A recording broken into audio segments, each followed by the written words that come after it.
Welcome back to the channel. السلام علیکم ناظرین، آج ہم آپ کے سامنے پیش کریں گے ایک بھنگی اور ملکہ کے پیار کا قصہ، جس میں یہ بتانے کی کوشش کی گئی ہے کہ کیسے انسان عشق مجازی سے عشق حقیقی تک پہنچ جاتا ہے۔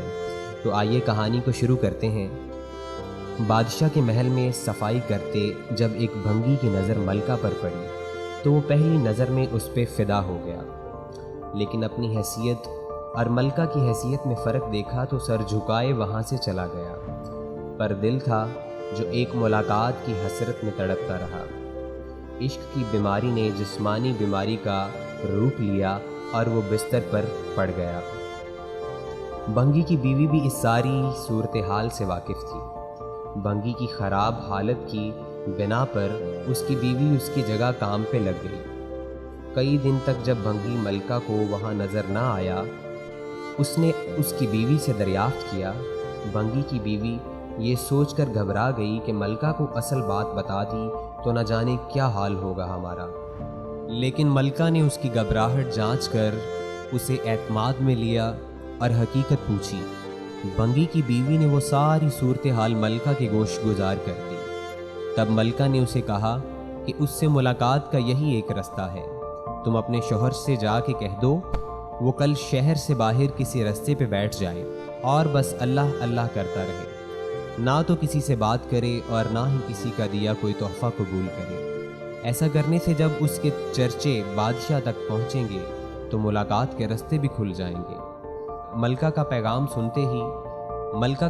سنتے ہی بھنگی کی جان میں جان آئی اور وہ گداؤں کا بھیس بدل کے ایک رستے پہ جا کے بیٹھ گیا اور اللہ اللہ کا ورد شروع کر دیا۔ آنے جانے والے اس سے متاثر ہوتے اور نذرانے ساتھ لاتے، لیکن وہ نہ سر اٹھا کے کسی کو دیکھتا نہ ہی کسی چیز کو ہاتھ لگاتا۔ کرتے کرتے خبر بادشاہ تک پہنچی اور اس نے وزیر کو بھیجا کہ دریافت کرو کہ کون ہے اور اس کی سچائی کس حد تک ہے۔ وزیر نے واپس جا کر بادشاہ سے اس کی بہت تعریف کی۔ بادشاہ فیض پانے کی غرض سے خود چل کر اس کے پاس گیا۔ جب ہر طرف اس کے چرچے ہونے لگے تو ملکہ نے بادشاہ سے اس نیک انسان کی زیارت کی خواہش ظاہر کی۔ بادشاہ نے اجازت دے دی۔ اسی اثناء میں جب بھنگی کو اس بات کا احساس ہوا کہ اب تک وہ دل سے نہیں صرف ایک دنیاوی مقصد کے تحت ہی اللہ پاک کے پاک کلام کی تسبیح کر رہا تھا، وہ جھوٹا ہے، لیکن پھر بھی اللہ کی رحمت اس پر اس قدر ہے کہ لوگ اس کے سامنے جھک رہے ہیں۔ کیا بادشاہ اور کیا عام آدمی، سب ہی اسے عزت دے رہے ہیں۔ یہ کرامات تو صرف زبان سے وہ پاک نام لینے کی ہیں، اگر سچے دل سے اس نام کی تسبیح کی جائے اور کتنی رحمتوں کا نزول اس پہ ہوگا۔ جب ملکہ اس کے پاس پہنچی تو اس نے سر اٹھا کے اس کی طرف نہ دیکھا اور وہ مطمئن ہوئی کہ کوئی آج اس کی وجہ سے اللہ کے قریب ہو گیا ہے، اور روتی ہوئی واپس اپنے محل چلی گئی۔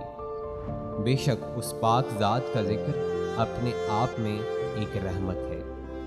جی تو ناظرین، امید کرتا ہوں کہانی آپ کو پسند آئی ہوگی۔